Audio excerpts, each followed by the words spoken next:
Hi, and welcome to another episode of Livius TV.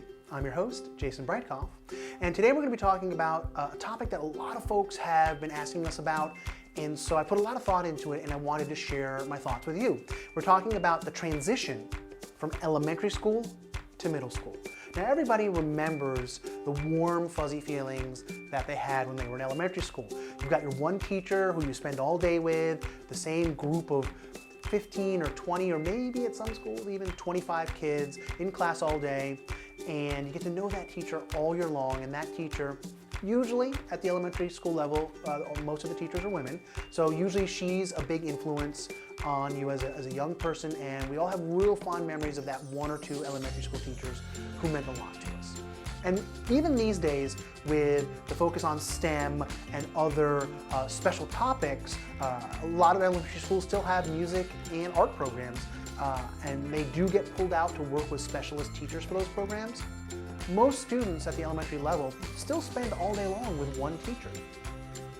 Nowadays, though, a lot of schools do have a second teacher that floats through multiple classrooms, usually called a teacher's aide, and that's usually a special ed teacher who helps out.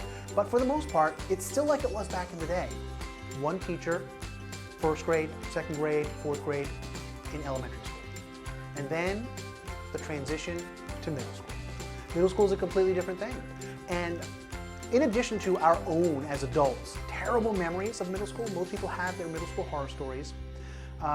In popular culture, middle school is also seen as this overwhelming experience for young people, full of peer pressure and bullying and all that sort of thing.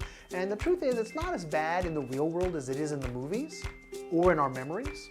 But middle school is a lot more stressful for students than elementary school. And along with a lot of the stresses that most students are feeling, it might even be in some ways more stressful than it was when we went there, even if there's less bullying. So a couple things that you can do to help your students get prepared for the transition from elementary school to middle school include, first, a lot of school districts, whether they're public school districts or private schools, offer tours of the building, the middle school building, for students who are matriculating into that middle school. And I strongly recommend taking the tour. And don't just take the tour as a parent, bring your students with you. Whether that middle school begins in 5th grade, 6th grade, or 7th grade.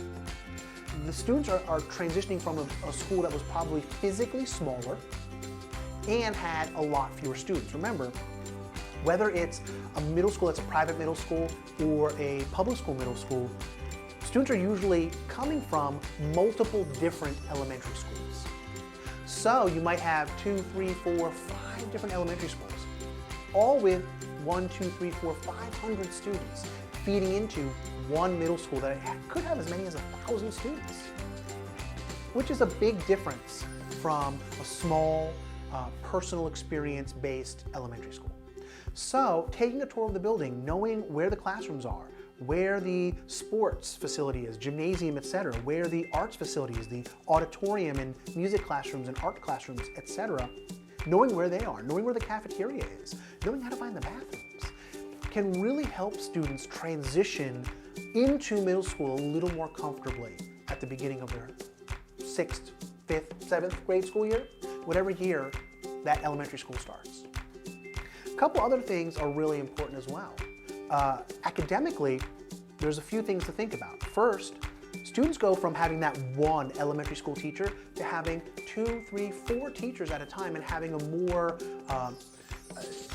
classroom-based education system. You have your English classroom with your English teacher, your math classroom with your math teacher, your science classroom with your science teacher, your social studies classroom. And some schools, whether it's 6th or 7th grade, even start language instruction, foreign language instruction. So you might have as many as 5 core teachers in middle school as opposed to the one core teacher you had in elementary school as a student. So helping the students meet those teachers. So going to any parent-teacher conferences and open houses and meet and greets with the teachers and the staff is very important. Get to know the vice principal for your grade or the head of house in a multi-building middle school. That's really important, and bringing your student along so that your son or daughter gets to know these people and see them as people. as really people, because unfortunately, they're going to spend less time during the day with each individual teacher, and they're not going to create relationships as strong as they did with their elementary school teacher as quickly. They might create a great relationship, but it won't be as quickly because they're not spending all day long with that teacher.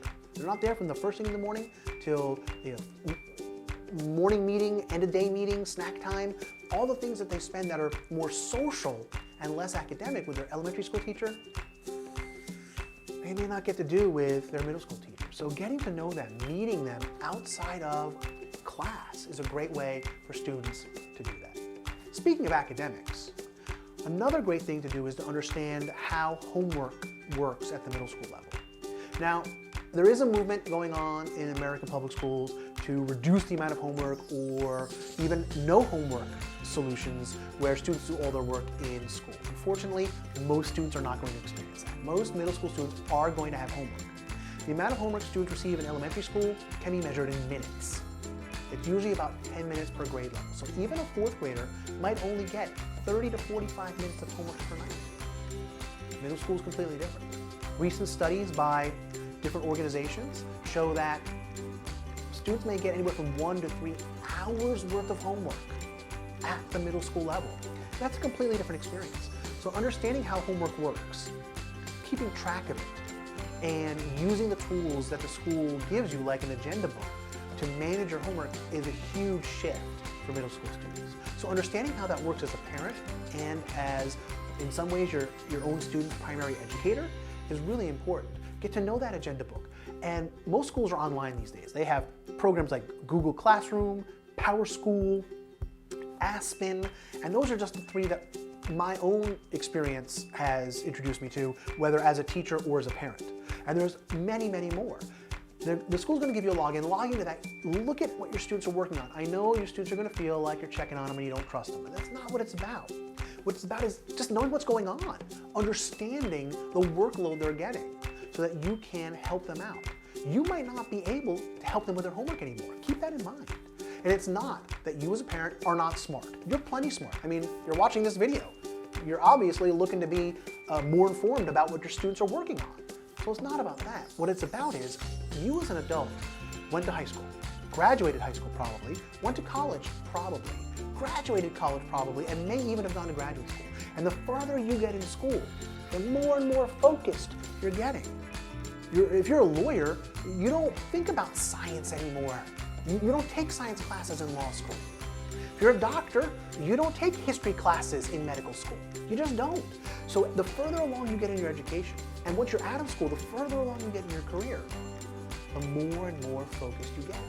So the general knowledge needed to help your 6th, 7th, or 8th grader with their homework just isn't there anymore. You're just not thinking about it. You probably haven't for years.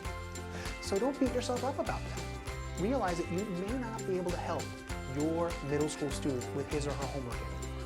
And that's okay. There are programs and facilities available at many middle schools, peer centers, after school centers. The special ed department will have a learning center probably. And if that is not enough, there are outside services like tutoring companies and independent tutors who can help you. So there are resources available to help you and your student if you need it. So those are just a few tips. There's plenty more. Recently, I wrote an article for our blog. Look below in the notes and or the post to see a link to that article on our website. And then you can find out a little bit more information about that. If you like this video, please remember to star, heart, share, whatever it is you want to do to let people know you liked it, and hit that share sheet, as I said. You know, you can send it out to anybody, and if people watch this video and it's not on YouTube or it's not on Facebook, we still get credit for it. So that's a great thing to do. Please do that. And leave a comment if you're on Facebook. Leave a comment below. If you're not on Facebook, you can always hit us up on our Twitter feed. It's currently called @EndeavorPod. That was because we were using the Endeavor name, and we're going to be switching that up pretty soon, so look out for that. And of course, oftentimes we post a lot of the audio for these videos on our audio podcast, which is currently called the Endeavor Podcast, and we'll be rebranding that soon, so look out for that if we haven't already. And as always, please remember to subscribe. That way you get access to these videos right away. Whether you're on Facebook, YouTube, or anywhere else we're posting this, you'll see it right away. Well, I'm sure you have a lot of questions. Please leave them in the comments. We'll look out for them, and we'll try and catch up with them. Thanks so much. And as always, let's keep learning.